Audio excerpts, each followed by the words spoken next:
Hey guys, welcome back to the Interceptor. We are here with another Alliance War, and today ISO8A is taking on the Matrix. Now, we faced these guys twice last season. We lost both times, but it was close wars. And they're actually coming off a really bad war. Last war, they lost with a score of 9-11, so they died 11 times. And I don't know this for a fact. I don't think they've been under like 7, 8, 9 this entire season a single time. Just because their attack bonus overall is so low in the leaderboards. But I don't know that for a fact. Maybe they just had one or two really low wars, and then a couple other good wars. So today I have one fight with Doom, which is the first one, and then 5 fights with Warlock.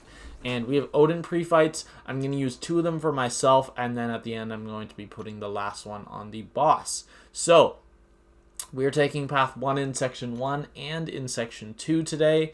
And yeah, it should be a good war, although I make a really bad decision. So while we were doing paths, yesterday I had a really busy day. So from 2 to 3 p.m. and Alliance War starts at 2 p.m. for me. I had a hockey game. So I got back like an hour and a half. I got home.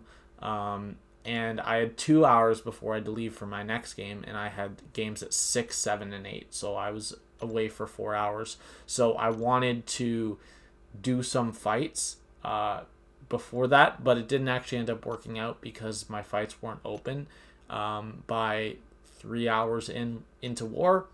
So I ended up taking them when I got back that night. And I'm fighting them right now. So first up is this Tigra, and this Tigra has the node where she has the armor up and regeneration on the timer. So we're gonna try to stagger that. I'm gonna end up eating an L1 to the face in this fight very soon. But it was literally my only Doom fight, so I'm actually I don't really care.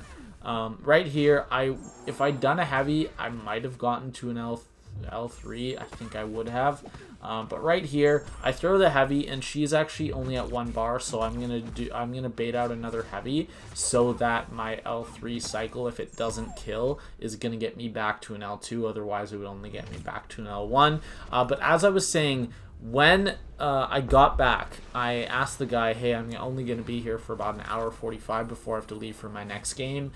Is there any chance you're going to get my paths out to me? And he said, yeah, I've got your paths right now. So he said, you're on 1-to-1 with Warlock, Doom, and Odin. And I said, okay, that's cool. He also told me the mini I was taking, and I said, hey, if you need someone to take this other mini, let me know. I'll take it. That's cool. And then assignments came out, and I was assigned that fight. In hindsight, very dumb. Very dumb. It was a bad decision to take that fight, and you guys are going to see why. It was just something I completely overlooked. But we'll get to that soon. It's the last fight this war. And we're going to be turning on full suicides. Now, I decided with my last points to put them into Tech Collar, just because for next war I have to place without willpower anyways, so it doesn't really matter that I have to reset that, and it just makes my Warlock fights a little easier. So first up, we're going to be putting on the shock resistance on this fight. I actually only need it for the next fight, but if I put it on now, that way I won't forget. So there you go. So I still had the SP1 boost going on. If I had to use a new one for this one, or for this fight, it wouldn't have mattered because I need it for my next 2 fights as well. Well, I don't actually need it for the last one. I only need it for this one and the second one, but still. So this is IA Bomb on Masochism, and this person did place with willpower. I know I'm not showing their health or their power bars in this video, but every single opponent I fought with Warlock had willpower, just so you know. And that was the first one. Very easy fight. And this is arguably the hardest fight of my war, although I made another fight much harder because of my idiocy. And that is going to be this Apocalypse. Apocalypse on EMP modification, and this is the main fight that Odin pre-fight was for. So I'm going to use a special 1 boost. Now, I actually did check, because this guy had placed 1 defender in Section 2. I watched the guy's video of who took it, and the guy did have willpower, which was super clutch. And I'm just going to be getting to an L2. So right there, he was at 0.9 bars. So here I'm just going to dash back. Luckily, he hits into me, so I can do a full combo. And my tech boost got me more power than I expected. And that crit gave me like 60% of the bar. Here I knew a combo wouldn't get me there because of Burden of Might, which lowers my combat rate the more buffs I have. And I have 2 buffs right now. So I just did another full combo, and he dies. Beautiful, beautiful Warlock fight. That is a tough Apocalypse if you get bad AI. But I believe in that fight, he had 2 chances to throw a special 1, and he didn't. If he'd thrown it one of those 2 times, I would have just blocked all 3 beams, and then I would have only been at 9 of the unblockable charges. If he'd thrown it both times, I would have just got fucked, and the fight would have taken like an extra 20 to 30 seconds. I would have probably lost about 10% of my health. So now up for the last one. This is going to be Immortal Abomination on Vigor. This is just a diversity node. I think literally any champion in the game could take this fight, literally. But yeah, we're just going to be using the tech boost and just running right through him. Now, yeah, this is like a super simple fight. So I'm going to throw another special 2. I know that it's not going to do damage, but I just wanted to, you know, get those charges down, and then I go for an intercept. He doesn't go for it, so I just said, okay, I'm going to wait out the unblockable. There are the regen left, so now I can parry, and he's dead. So another fast fight, 45 seconds. So we'll get into our the following morning. So I set an alarm for 7 o'clock, and then I somehow just woke up on my own at like 6:40. So I took these fights. I'm just going to heal up Warlock before I go in. And then he's got my 2 fights. Now, the fight that I am taking at the end is Rage. And because of Rage, it means I don't want to boost. So I still have Suicides on for this fight, but as soon as this fight's over, I'm going to switch them off. In hindsight, I think I just shouldn't have used this lesser champion boost, the 10%. I thought it would still be safe and I wouldn't hit Rage, but I didn't really truly know how low, just how low the health pool was on Storm Pyramid X, who's the defender I'm taking on Rage, and I'm going to hit Rage. So, yeah. Look out for that. So in this fight, I just said I wasn't going to parry.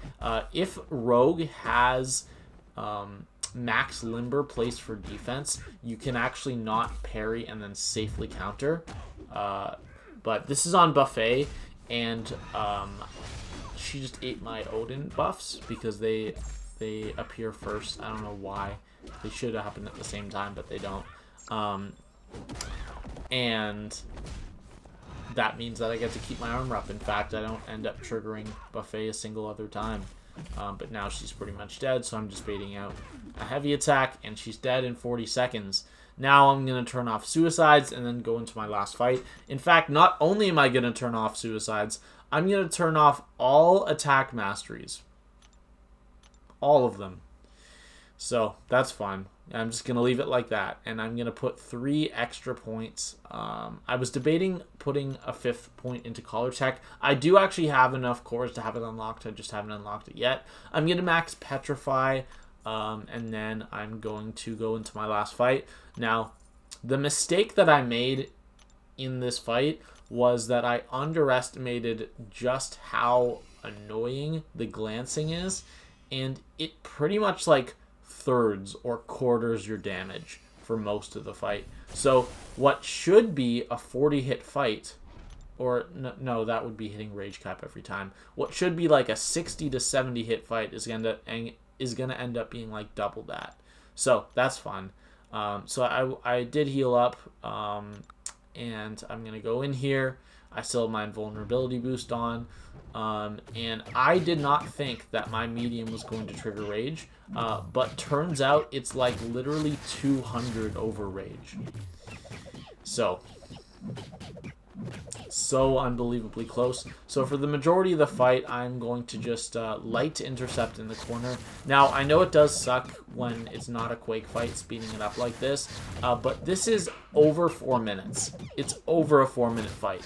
So I thought that it would be torture if I just showed you guys a really bad fight that took over 4 minutes. But if you see the damage that I'm doing here, and there I get clipped in the face, so I lose my invuln, I'm doing literally like 500 damage per light attack. No, yeah, 458 on non-crits. And that's pretty much all I can do, because if I do a medium and A, it doesn't glance, and B, it crits, then it triggers rage. So I have to do pretty much only light attacks, and at this point, I'm still winning this fight by a lot. I'm just trying to bait out L1 here, and she was not having it. This person did have willpower, as you are going to see when I parry, but if I had chosen to abuse that with the use of something like... what's that mastery where you inflict a weakness? I don't know. I'm blanking. But if you'd chosen to do that, you would have gotten fucked by high ground because you wouldn't be able to get your openings. And I do actually trigger a second rage there. And here, I knew my L3 would trigger rage. I knew it would be the third fury, but I wanted the regen. Turns out that regen, because I only had 1 infection, was just way less than I thought. There, she just wasn't going for my intercept. But now she's up to 5, so I'm losing like over 3k per blocked hit. Right here, I'm going to do a full combo into an L1, leave her at 1%, just got to hit a parry and the fight's over. So I end with 36%, but I only took 1 hit that was not protected by an invuln. I moved it up to Bishop here, but I actually end up moving back because I have to put my Odin pre-fight on the boss. So right here, I'm going to undo the move. It still counts as the energy being used, so whoever moves to that node doesn't take energy, which is a fun thing. But I was able to move to the middle and just put on the protection for the Hercules that is taking the Nova boss. So we did end up losing this war, or at least at this point, I'm pretty sure. Something like last war could happen, and they could choke last minute. Let me go back to that. That was way too short. Come on, I'm trying to drag it across. Oh my god, this is horrible. Oh my god. I have the video paused. I'm going to play it and pause it on the score. So, we started out this war very good. When I went to bed, we were like 110-1. And then between 110 and 130, we died 5 times. Very fun. Actually, technically, it was like 101. So it was sometime between 101 and 130 because it was 101 when I went to bed. And at that point, when I went to bed, they were at like, I don't know, 20 attacker kills. And then they did over 100 while I was sleeping. So, yeah, Matrix really shocked us. They've not been doing well all season, but apparently they chose the war there against us to do really well, just like TCN, who had like 10 plus deaths both wars previous to facing us, and then they face us and they get 4 deaths. It just happens to us all the time. We face alliances that are consistently doing bad, and then they just put up insane scores against us despite how good our defense is with all the R4s and basically the top 50 defenders that we want. I don't know. But, yeah, we lost this war, I'm going to say right now. But it's not confirmed. So we are 4-3 on the season. My death total is at 0. My PSR is 37 out of 37, so still 100%. And the deathless streak is up to 66. So only 4 wars left this season. Hoping I can finish it out without a death. But we'll see. I will see you guys later. Bye.